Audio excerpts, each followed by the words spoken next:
Shalom,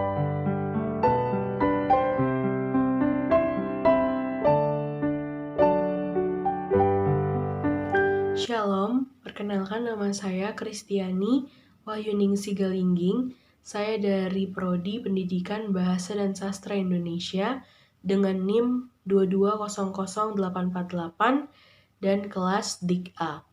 Pada saat ini saya ingin menjabarkan materi-materi yang saya pelajari di pendidikan agama Kristen. Kita akan memulai dari materi Purpose Driven Life part 3 sampai 4. Nah, jadi di part 3 ini kita diingatkan kalau life is a temporary assignment. Jadi hidup kita adalah penugasan sementara. Nah, karena itu hidup kita merupakan hidup yang singkat sebenarnya. Dan dikatakan kalau bumi ini adalah tempat tinggal kita yang sementara. Nah, lalu pada part ini juga kita diingatkan kalau the reason for everything atau alasan untuk segala sesuatu. Yang pertama, kita diingatkan kalau kita hidup untuk kemuliaan Tuhan adalah pencapaian terbesar yang dapat kita capai. Atau hidup untuk kemuliaan Tuhan merupakan tujuan utama hidup kita. Nah, bagaimana caranya hidup untuk memuliakan nama Tuhan? Jadi, caranya yang pertama adalah dengan menyembahnya, menyembah Tuhan, menyembah Allah yang memang sudah kita yakini dengan iman kita. Nah, lalu yang kedua adalah mengasihi orang percaya lainnya. Dikatakan kita harus mengasihi, karena dengan mengasihi kita dapat memuliakan Tuhan. Nah, lalu kita juga dapat memuliakan Tuhan dengan cara menjadi seperti Kristus. Memang pada dasarnya kita adalah manusia berdosa. Kita tidak mungkin menjadi sama persis dengan Yesus atau dengan Kristus. Tapi kita diingatkan kalau kita bisa menjadi sama dengan Kristus melalui tabiat kita, karakter Kristiani. Apakah dalam hidup kita sudah hidup memuliakan Tuhan dengan karakter kita? Apakah kita sudah mengikuti teladan-teladan Yesus pada saat Yesus hidup di dunia ini? Banyak teladan-teladan baik yang Yesus berikan dalam kehidupannya. Dan dikatakan kita harus menjadi sama seperti Kristus dalam arti kita mengikuti jejak-jejak kebaikan Tuhan Yesus. Teladan-teladan yang sudah Tuhan Yesus berikan, kita ikuti. Nah, lalu kita juga dapat memuliakan nama Tuhan dengan melayani orang lain atau melayani Tuhan melalui karunia-karunia yang kita miliki. Tuhan sudah memberikan kepada kita karunia-karunia yang berbeda-beda. Nah, kita harus menggunakan karunia yang Tuhan berikan untuk melayani. Karena dikatakan anak manusia datang untuk melayani, bukan untuk dilayani. Jadi kita harus ikuti teladan Tuhan dalam hal melayani. Jadi apapun karunia yang sudah Tuhan berikan dalam hidup kita harus gunakan untuk pelayanan, baik itu melayani Tuhan atau melayani sesama manusia. Lalu selanjutnya kita dapat hidup untuk memuliakan Tuhan dengan cara memberitahukan orang lain tentang Tuhan. Jadi pasti di sekitar kita ya masih banyak orang-orang yang belum mengenal akan kebenaran, belum mengenal Tuhan. Jadi inilah tugas kita untuk memberitahukan orang lain tentang Tuhan. Mungkin kalau kita berbicara langsung tentang firman Tuhan, mungkin itu masih sulit untuk kita lakukan ya, apalagi kita sebagai mahasiswa. Tapi yang bisa kita lakukan, kita dapat memberitahukan tentang Tuhan melalui tingkah laku kita sehari-hari, atau juga melalui perkataan kita dan kasih kita kepada sesama. Lalu di part ini, di Purpose Driven Life part 3 dan 4 ini, kita juga diingatkan kembali sebenarnya untuk apa hidup kita ini. Nah, dikatakan Tuhan mengundang kita untuk hidup bagi kemuliaan Tuhan dengan memenuhi tujuan yang Ia buat untuk kita. Jadi, Tuhan itu punya tujuan untuk hidup kita. Nah, jadi kita diundang nih sama Tuhan. Tuhan memiliki undangan untuk kita semua, untuk setiap umat-umat Tuhan, supaya kita hidup bagi kemuliaan Tuhan dengan memenuhi tujuan yang sudah Tuhan berikan atau sudah Tuhan buat untuk kita. Lalu dikatakan kehidupan yang sebenarnya dimulai dengan memberikan diri kita sepenuhnya kepada Yesus Kristus. Jadi sangat penting bagi kita untuk memberikan diri kita sepenuhnya kepada Yesus Kristus. Oke, jadi di sini ada tujuan pertama kita untuk apa sebenarnya kita hidup.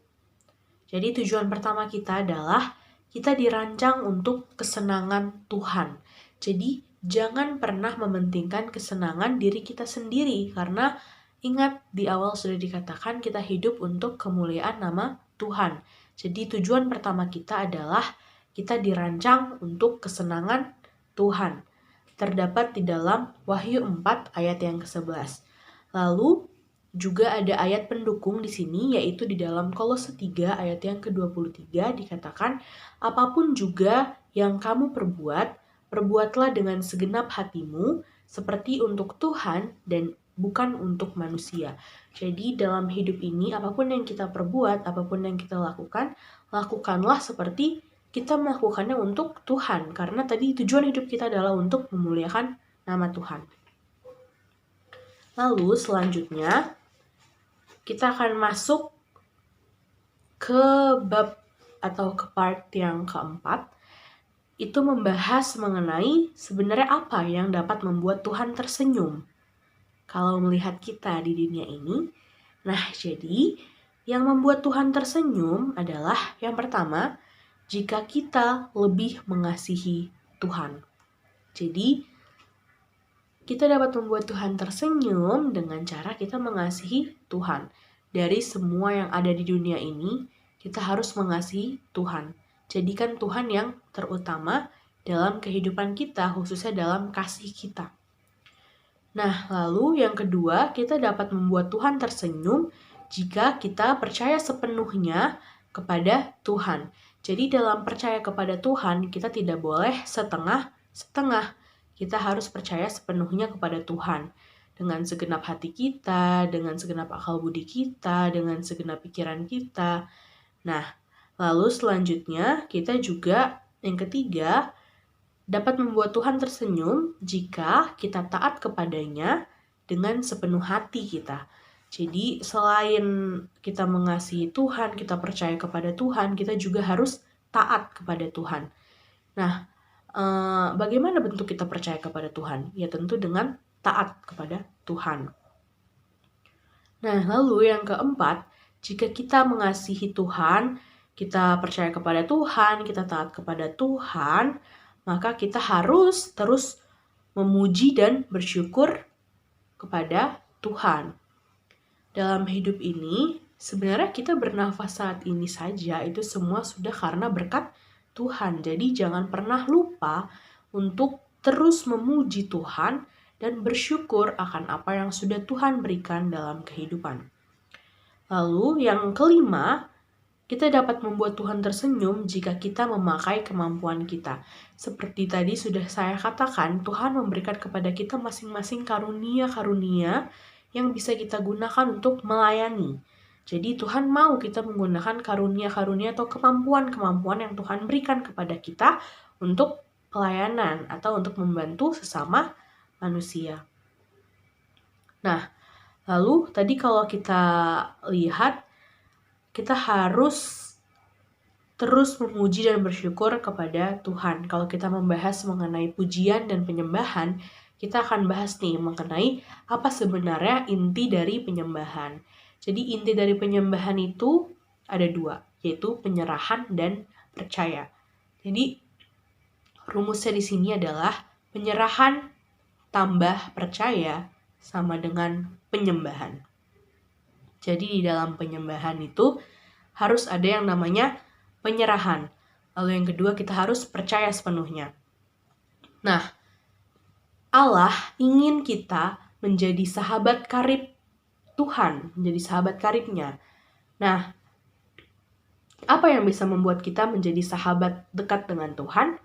Yang pertama, doa. Doa itu merupakan komunikasi kita dengan Tuhan. Mungkin kita semua pernah mendengar ya, doa itu adalah nafas hidup dari orang-orang Kristen. Jadi, dengan doa kita dapat berbicara kepada Tuhan. Nah, itulah mengapa kita sangat penting untuk berdoa dalam hidup kita, karena itu dapat membuat hubungan kita lebih dekat dengan Tuhan. Lalu, selain doa, ada juga yang namanya meditasi. Jadi, selain kita berdoa, kita harus meditasi ya. Meditasi ini membuat Tuhan berbicara kepada kita. Jadi, meditasi ini biasanya berhubungan dengan membaca firman Tuhan. Jadi, setelah doa, perlu ada yang namanya meditasi. Kita seperti mendengar Tuhan berbicara kepada kita melalui firman-Nya. Nah, bagaimana cara mengembangkan persahabatan kita dengan Tuhan? Karena dikatakan Tuhan ingin kita menjadi sahabatnya. Nah, bagaimana caranya?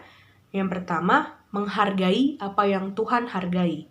Yang kedua, jujur kepada Tuhan. Yang ketiga, taat kepada Tuhan dalam iman. Jadi iman tanpa perbuatan adalah mati. Jadi kalau kita beriman kepada Tuhan, kita harus taat kepada Tuhan. Terus yang berikutnya, menginginkan persahabatan dengan Tuhan lebih dari apapun yang lain. Jadi apalagi sebagai anak-anak muda ya, pasti banyak godaan-godaan yang terkadang membuat persahabatan kita dengan Tuhan jadi rusak ya. Kadang kita lebih memilih untuk mencari kesenangan-kesenangan dunia daripada memiliki hubungan yang dekat dengan Tuhan. Itu adalah hal yang membuat Tuhan sedih. Jadi kita harus mengingat lagi ya, kalau tujuan pertama hidup kita tadi adalah untuk memuliakan nama Tuhan. Jadi kita harus menginginkan persahabatan dengan Tuhan lebih dari apapun yang lain di dunia ini. Lalu kita juga diingatkan kalau penyembahan yang menyenangkan hati Tuhan adalah penyembahan yang tepat dan autentik, yang berasal dari hati dan mempunyai motivasi yang tepat untuk beribadah. Nah, penyembahan yang tepat ini yang berasal dari hati dan motivasi yang tepat untuk beribadah. Mungkin jujur kadang pun masih saya alami. Kadang kita pergi ke gereja untuk bertemu dengan lawan jenis supaya bisa cuci mata gitu ya. Padahal itu adalah motivasi yang salah, karena dikatakan penyembahan yang benar itu adalah penyembahan yang disertai dengan penyerahan dan percaya. Tadi ya, rumus penyembahan adalah penyerahan ditambah percaya sama dengan penyembahan. Jadi kita harus tahu sebenarnya apa motivasi penyembahan kita, apa motivasi kita beribadah kepada Tuhan. Katakan bahwa kita beribadah itu harus dengan ketulusan hati dan dengan motivasi yang benar, yaitu untuk menyembah Tuhan. Nah, lalu dalam hidup kita juga pasti kita pernah merasa kayak, kok Tuhan kayak jauh banget ya dari hidup kita, kok aku ngerasa hidup sendirian ya, ngerasa gak ada Tuhan. Nah, apakah boleh berkata seperti itu? Tentu tidak. Jadi ada di sini beberapa cara atau apa yang sebenarnya harus kita lakukan jika kita sedang di fase merasa Tuhan itu jauh. Yang pertama, lakukanlah dengan katakan kepada Tuhan apa yang kita rasakan. Datang kepada Tuhan melalui doa. Kita ngomong sama Tuhan sebenarnya, Tuhan aku lagi kenapa, Tuhan aku lagi sedih, Tuhan aku lagi patah hati, atau segala macam cerita semuanya sama Tuhan. Katakan apa yang kita rasakan kepada Tuhan, maka Tuhan akan mendengar kita. Terus yang kedua, pusatkan perhatian kita pada siapa Tuhan sebenarnya dan sifatnya yang tidak berubah. Kita harus ingat ya, kalau Tuhan Yesus itu sama dari sekarang sampai selama-lamanya. Jadi kalau dulu Tuhan Yesus pernah membantu kita, maka Tuhan yang sama juga akan membantu kita melewati setiap permasalahan kita. Nah, terus yang ketiga, percaya bahwa Tuhan menepati janji-janjinya. Dikatakan Tuhan itu tidak pernah lalai untuk menepati janjinya. Jadi pegang teguh iman kita sama Tuhan. Jangan pernah merasa hidup sendirian, karena Tuhan selalu bersama dengan setiap umat-umatnya. Nah, terus yang keempat, ingat apa yang telah Tuhan lakukan untuk hidup kita. Itulah ya mengapa sangat penting bagi kita untuk menghitung setiap berkat yang sudah Tuhan berikan. Pasti kita semua punya masa lalu ya. Kita harus lihat bagaimana pertolongan Tuhan di masa lalu kita atau di kehidupan kita yang sebelumnya. Kalau Tuhan menolong kita di masa lalu, Tuhan juga akan menolong kita di masa ini, di masa depan kita. Jadi jangan pernah khawatir, dan keempat hal tadi perlu diingat ya. Lalu yang berikutnya kita diingatkan Tuhan adalah sahabat yang setia bagi setiap kita. Tuhan mengerti apa yang kita rasakan. Datang kepada Tuhan melalui doa dan hiduplah untuk kemuliaan Tuhan dan untuk menyenangkan hati Tuhan. Itulah yang bisa kita ambil dari Purpose Driven Life part 3 sampai part 4. Jadi kita mau next ke Purpose Driven Life part 5 and 6. Di part 5 kita diingatkan kalau kita ini dibentuk untuk menjadi keluarga Allah. Terdapat di dalam Yohanes 15 ayat yang kelima. Dikatakan, Alkitab adalah kisah tentang Tuhan yang membangun sebuah keluarga yang akan mengasihinya, menghormatinya, dan memerintah bersama Dia untuk selamanya. Dalam kasih, Tuhan telah menentukan kita dari semula oleh Yesus Kristus untuk menjadi anak-anaknya sesuai dengan kerelaan kehendaknya. Jadi dikatakan bahwa Tuhan itu membentuk kita untuk menjadi keluarganya. Nah, Tuhan ingin kita mengasihinya, menghormatinya, dan Tuhan juga ingin supaya suatu saat nanti kita akan memerintah bersama Dia untuk selama-lamanya di kerajaan sorga. Lalu dikatakan bahwa ada manfaat-manfaat menjadi anggota keluarga Allah. Nah, Perjanjian Baru memberikan tekanan pada warisan kita yang berharga. Dikatakan bahwa Allahku akan memenuhi segala keperluanmu menurut kekayaan dan kemuliaannya dalam Kristus Yesus, di dalam Filipi 4 ayat yang ke-19. Jadi dikatakan ada loh manfaat-manfaat menjadi anggota keluarga Allah. Dikatakan kita akan mendapatkan warisan yang berharga. Apa sebenarnya warisan itu? Yang pertama, kita akan bersama-sama dengan Tuhan selamanya di dalam kerajaan surga nanti ya. Lalu yang kedua, kita akan diubahkan sama sekali untuk menjadi seperti Kristus. Nanti di sorga kita akan diubahkan. Jadi tidak ada lagi cacat celak di sorga nanti. Kita akan diubahkan sama seperti Tuhan. Lalu yang ketiga, kita akan dibebaskan dari segala rasa sakit, kematian, dan penderitaan. Nanti di kerajaan sorga yang sudah Tuhan siapkan untuk kita, tidak ada lagi yang namanya sakit, tidak ada lagi yang namanya air mata, tidak ada lagi yang namanya kematian. Jadi kita akan hidup kekal, bahagia bersama dengan Tuhan. Itulah warisan yang Tuhan janjikan kepada setiap umat-umat Tuhan yang percaya kepadanya. Nah, lalu yang keempat, kita akan diberikan upah dan ditugaskan lagi di posisi pelayanan. Jadi di sorga nanti juga kita akan melayani ya. Lalu yang kelima, kita akan menerima bagian dalam kemuliaan Kristus. Luar biasa sekali ya. Lalu di part 5 Purpose Driven Life ini, kita juga membahas mengenai baptisan. Dikatakan, baptisan adalah gambaran fisik suatu kebenaran rohani. Baptisan menunjukkan bahwa kita adalah bagian dari keluarga Allah. Itulah mengapa penting bagi kita untuk menerima Yesus sebagai juru selamat pribadi dan memberikan diri kita untuk dibaptis. Karena dikatakan baptisan itu menunjukkan bahwa kita adalah bagian dari keluarga Allah. Terus, kita juga diingatkan nih kalau hidup adalah tentang kasih. Karena Tuhan adalah kasih, pelajaran yang paling penting di dunia ini adalah bagaimana kita mengasihi. Dan dalam mengasihi, kita paling serupa dengan Tuhan. Jadi kasih adalah fondasi setiap perintah yang diberikannya kepada kita. Jadi memang ciri utama seorang Kristen itu adalah kasih ya. Bagaimana sebenarnya kasih kita kepada Tuhan? Bagaimana kasih kita kepada sesama? Lalu dikatakan hidup tanpa kasih itu tidak berharga. Di dalam Matius 22 ayat 37 sampai 39. Lalu yang berikutnya, kasih itu akan kekal untuk selamanya.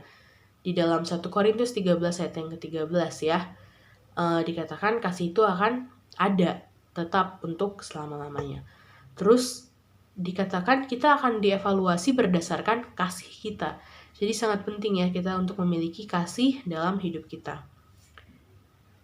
Nah, dikatakan ekspresi kasih yang terbaik adalah waktu.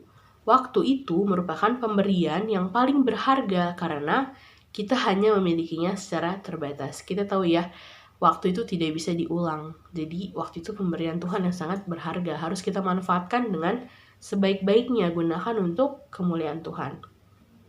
Lalu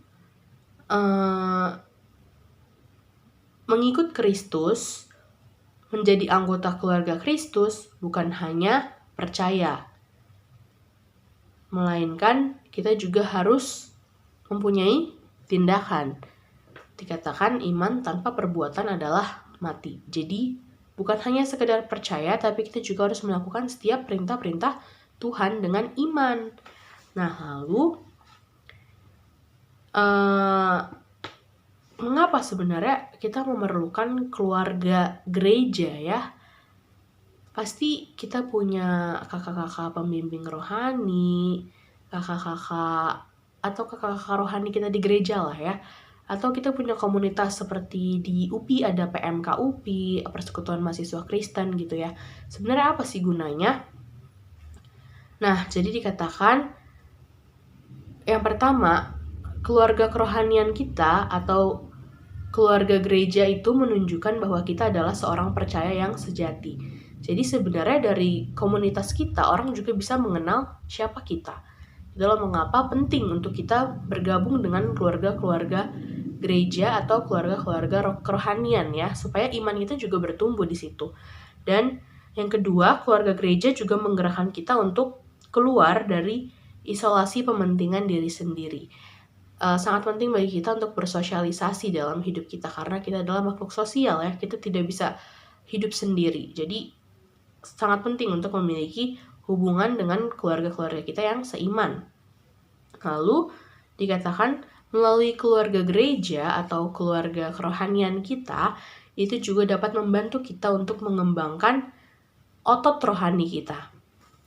Karena pasti pernah ya, seperti pengalaman saya pribadi, saya pernah di fase sedang lemah iman. Jadi kayak di fase sedang malas berdoa, sedang malas membaca firman Tuhan atau meditasi.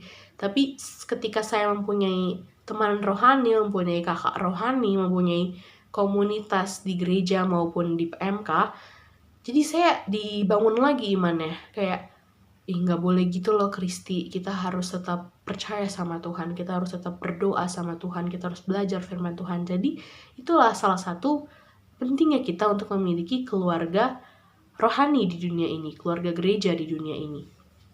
Lalu yang berikutnya, mengapa kita penting untuk menjadi bagian dari keluarga gereja atau komunitas-komunitas kerohanian Kristen? Karena dikatakan tubuh Kristus memerlukan kita. Nah, Tuhan menghendaki kita untuk menjalani kehidupan bersama. Makanya kita dikatakan makhluk sosial. Tuhan ingin kita untuk mengembangkan komunitas-komunitas kerohanian. Bagaimana caranya untuk mengembangkan komunitas-komunitas kerohanian? Yang pertama, kita memerlukan kejujuran. Yang kedua, kita memerlukan kerendahan hati. Karena kalau orang yang sombong tidak akan bisa itu memperkembangkan komunitas kerohanian. Biasanya kalau ada orang yang sombong justru tidak akan disukai di suatu komunitas kan. Jadi itulah sangat penting bagi kita untuk memiliki kerendahan hati. Terus yang ketiga, memerlukan sikap hormat. Yang keempat, membutuhkan kemampuan memegang rahasia. Ini sangat penting ya. Jadi nggak semua yang ada di komunitas itu harus diceritakan ke orang-orang yang di luar komunitas kita. Sangat penting untuk memegang rahasia gitu. Jadi jangan gampang untuk menyebar-nebar hal-hal yang sebenarnya hanya boleh diketahui oleh anggota-anggota di komunitas tersebut. Itu harus hati-hati ya dalam berkata-kata. Nah, terus pasti kita juga pernah mengalami ya, kita punya persekutuan atau punya keluarga rohani, tapi ada masalah di dalamnya sehingga membuat hubungannya seperti renggang atau retak gitu ya. Nah, di sini ada cara bagaimana sebenarnya cara untuk memulihkan suatu hubungan di komunitas yang sudah kita bangun dari awal gitu ya. Tapi karena ada masalah jadinya agak renggang. Ada beberapa cara. Yang pertama, kita harus berbicara dulu sama Tuhan sebelum kita berbicara dengan orang yang bersangkutan atau orang yang bermasalah dengan kita. Jadi sebelum kita berbicara sama orang tersebut, jangan lupa berdoa dulu sama Tuhan. Minta Tuhan pimpin kita, berikan kita kesabaran pada saat berbicara dengan orang yang bersangkutan.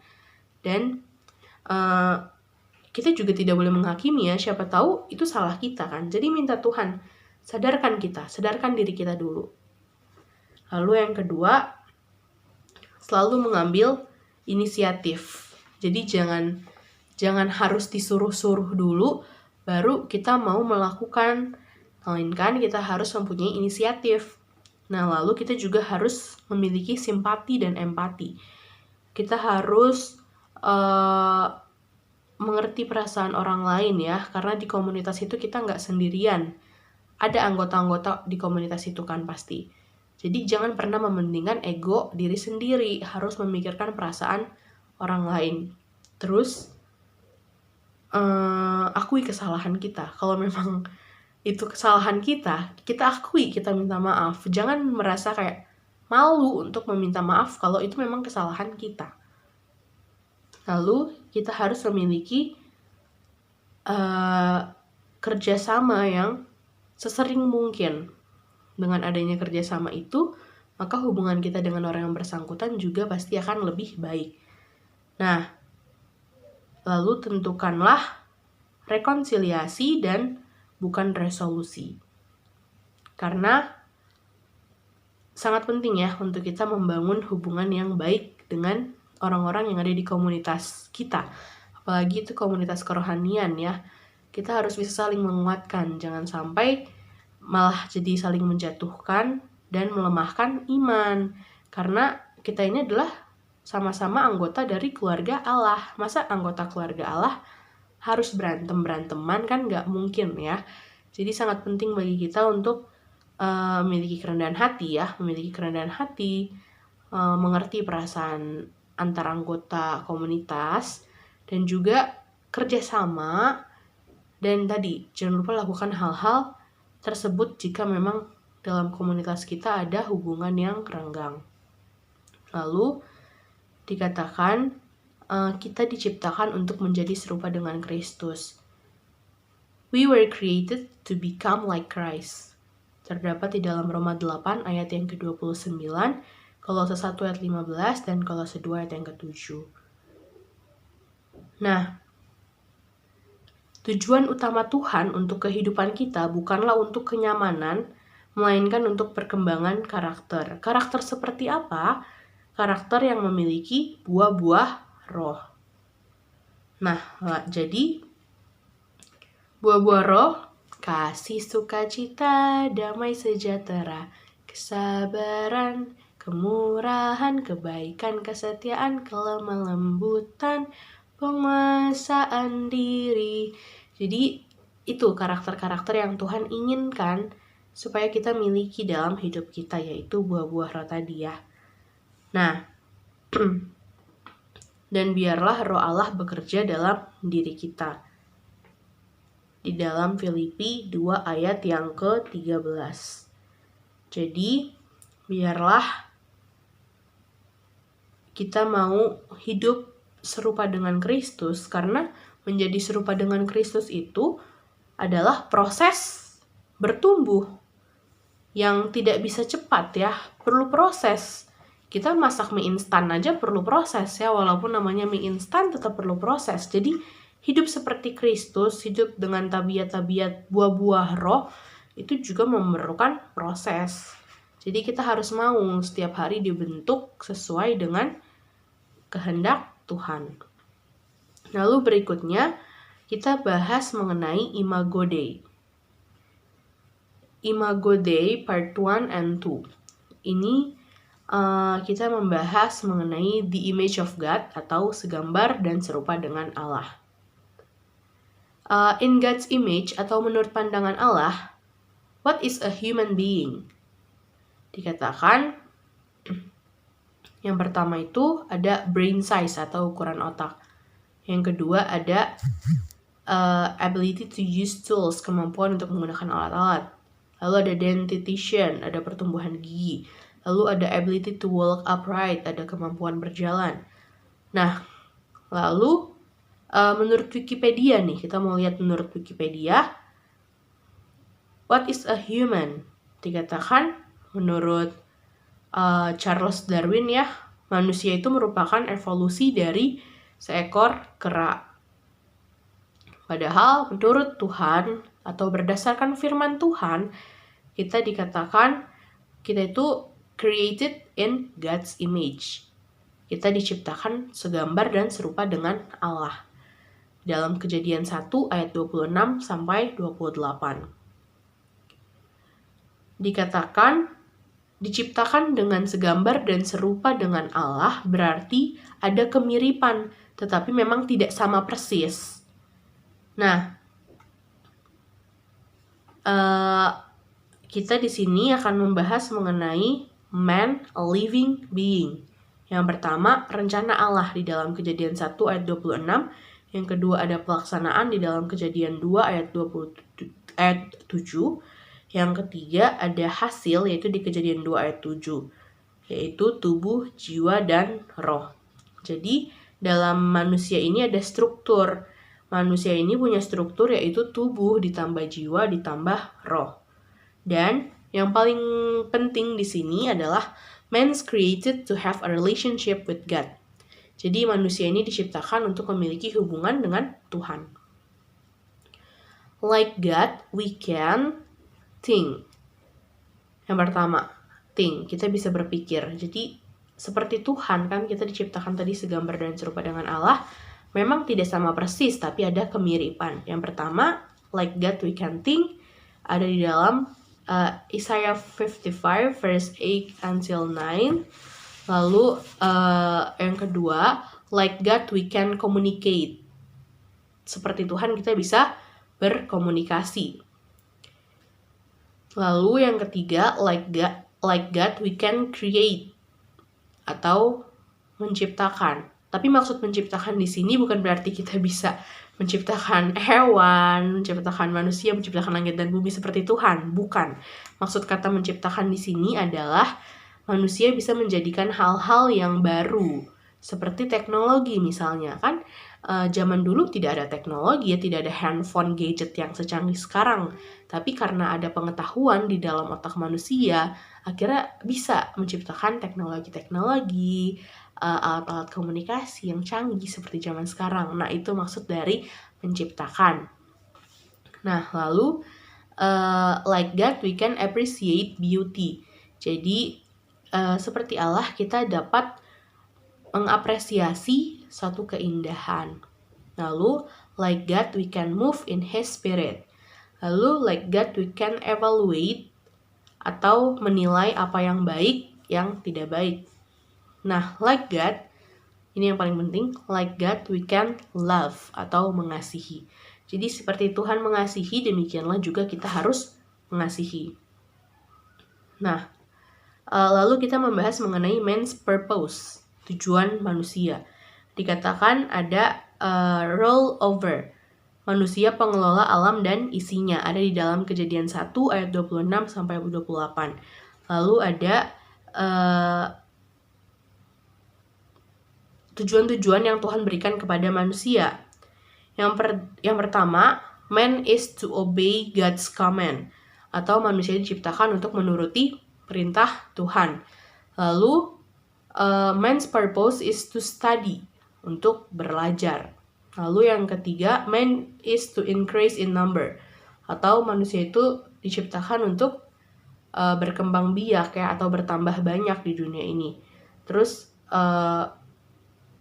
man is to rule, atau menjadi role kayak memang kita ini ditugaskan Tuhan memiliki tujuan untuk hidup kita itu untuk melakukan kebaikan dalam hidup kita, menjadi teladan ya. Nah, terus kita juga membahas mengenai kekhasan manusia di Imago Dei. Yang pertama ada intelligence, atau manusia mempunyai kepintaran dan pengetahuan. Yang kedua, language, manusia memiliki bahasa, dan dengan bahasa itu akhirnya manusia bisa berkomunikasi. Yang ketiga, creativity, manusia mempunyai kreativitas. Yang keempat, moral conscience, atau manusia mempunyai kesadaran moral. Jadi manusia tahu mana yang sebenarnya baik untuk dilakukan, mana yang tidak baik gitu. Nah, lalu ada emotional depth, atau manusia mempunyai emosi, ada sedih, ada senang ya, ada marah, ada kesal, ada ceria, ada happy gitu. Nah, terus di sini ada 2 poin yang menjadi kesimpulan untuk Imago Dei yang saya tarik. Yang pertama ada man created to glorify God. Jadi manusia diciptakan untuk memuliakan Allah. Saya sudah berkali-kali katakannya dari awal video ini, man created to glorify God. Emang hidup kita ini tujuannya apa? Untuk memuliakan Tuhan. Terus yang kedua, man created to enjoy God forever. Jadi manusia ini diciptakan untuk menikmati hubungan dengan Tuhan selamanya. Jadi ingat ya, tujuan hidup kita ini untuk kekekalan. Jangan mau kita udah hidup di dunia, terus kita gak masuk surga. Kayak, nah udah capek-capek hidup di dunia, terus gak masuk surga lagi gitu kan. Jadi kayak capeknya dapet, surganya gak dapet gitu kan. Jadi memang sangat penting untuk kita hidup memuliakan Tuhan di dunia ini. Hidup untuk tujuan kekekalan kita, yaitu kerajaan sorga. Jadi harus berbuat seperti yang Tuhan inginkan, yaitu berbuat baik, mengasihi seperti Tuhan mengasihi, dan hal-hal lainnya yang sudah kita bahas di video tadi. Nah, lalu berikutnya kita akan bahas mengenai materi karakter Kristiani. Jadi, dikatakan kita ini harus memiliki karakter-karakter Kristiani, karena karakter itu penting. Dan di sini yang perlu kita ingat, karakter itu berbeda dengan kepribadian. Nah, kalau karakter itu sifat dan kecenderungan atau perilaku yang tidak dibawa dari lahir, jadi memang harus berjuang atau berusaha untuk menumbuhkan karakter itu. Nah, jadi karakter itu milik personal, dan keadaan sesungguhnya juga melekat dalam diri kita. Jadi kalau karakter itu adalah hal yang memang harus dibentuk, harus dibiasakan dulu baru bisa jadi karakter. Nah, siapa sih sebenarnya orang-orang yang bisa menilai karakter kita? Tentu orang-orang yang bisa menilai karakter kita adalah orang-orang yang terdekat dengan kita, seperti saudara kita, orang tua kita, mungkin dosen kita, guru kita, atau mungkin kalau sebagai anak kos ya, mungkin ibu atau bapak kos kita itu. Nah, terus mungkin pacar juga gitu kan. Nah, terus membahas mengenai karakter Kristiani, kita juga membahas mengenai kepemimpinan. Dikatakan seorang pemimpin harus memiliki karakter yang baik. Karakter yang baik tidak cukup. Yang paling utama ya memiliki karakter Kristiani tentunya dalam hidupnya. Terus firman Tuhan juga mengingatkan kita tentang pentingnya karakter yang baik, yaitu di dalam Filipi 4 ayat yang kelima, dikatakan hendaklah kebaikan hatimu diketahui semua orang. Dan di dalam Roma 12 ayat yang kedua dikatakan janganlah menjadi serupa dengan dunia ini. Jadi harus perbaiki karakter kita, karena karakter yang baik adalah karakter yang sesuai dengan firman Tuhan. Nah, lalu karakter yang baik juga adalah karakter yang berkenan dan sesuai dengan kehendak Allah. Bagaimana cara kita untuk membentuk karakter itu? Yang pertama, ada faktor internal dan eksternal. Faktor eksternal itu seperti lingkungan kita ya, seperti teman, keluarga, guru, pendeta, dan lain-lain. Kalau faktor internal itu adalah mindset kita, cara pandang kita gimana gitu. Nah, kita dibahas lagi nih mengenai tujuan hidup orang Kristen, yaitu menjadi semakin serupa dengan Kristus. Dalam karakter, dalam tabiat, dalam kasih, dalam tindakan kita gitu ya. Terus,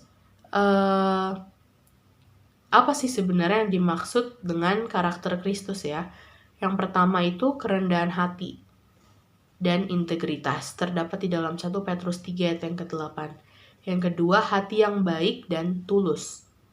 Kebesaran seseorang terlihat dari karakter dan hatinya.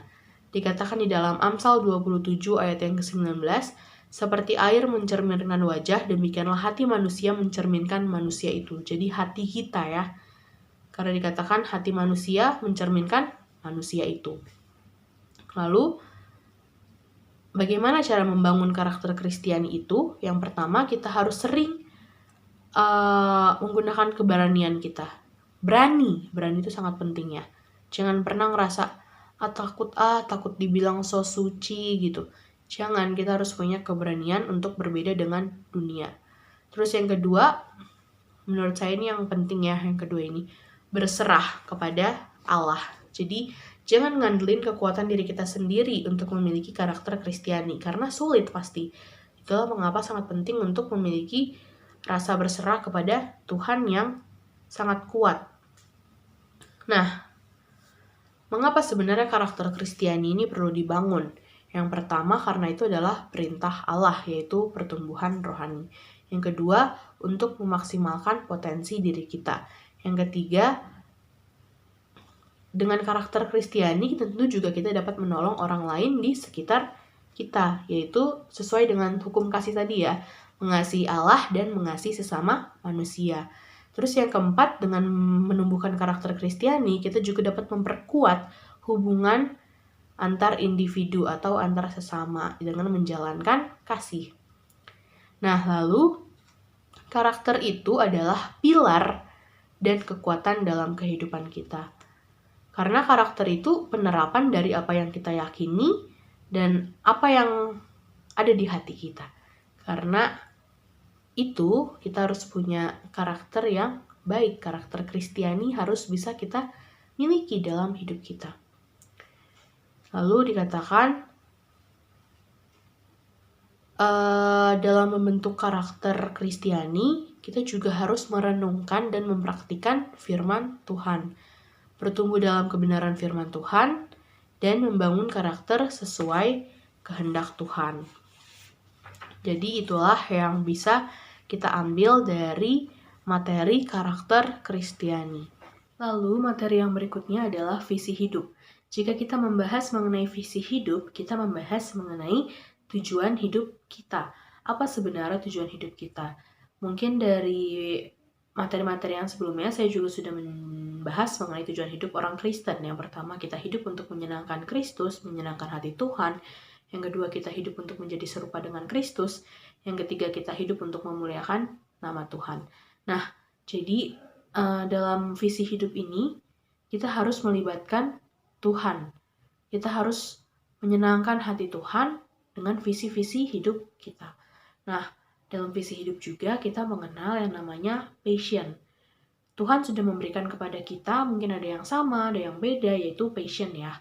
Nah, kita harus menggunakan passion kita ini, kita harus mengetahui passion kita terlebih dahulu, sehingga itu dapat mendorong visi hidup kita bisa terlaksana dengan baik.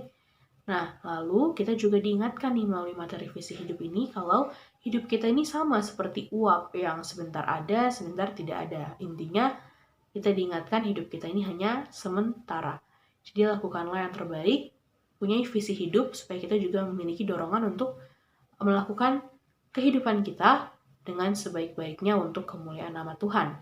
Lalu materi yang berikutnya ada amanat agung. Kita tahu bahwa amanat agung adalah amanat yang Tuhan Yesus berikan sebelum Tuhan Yesus naik ke sorga. Nah, amanat ini terdapat di dalam Matius 28 ayat 19-20 yang berbunyi, "Pergilah, jadikanlah semua bangsa muridku, dan ajarlah mereka melakukan segala ketetapan yang telah kuajarkan kepadamu, dan baptislah mereka dalam nama Bapa, Anak, dan Roh Kudus. Dan ketahuilah aku menyertai kamu senantiasa sampai kepada akhir zaman." Itulah isi amanat agung yang Tuhan sampaikan sebelum Tuhan Yesus naik ke sorga. Nah, itu menjadi amanat buat kita semua juga nih, anak-anak Tuhan, untuk melakukannya dalam kehidupan kita. Betapa pentingnya kita untuk terlibat dalam melaksanakan misi amanat agung yang Tuhan berikan sebelum dia naik ke sorga. Demikianlah materi yang bisa saya sampaikan terkait pendidikan agama Kristen. Terima kasih, Tuhan Yesus memberkati. Shalom.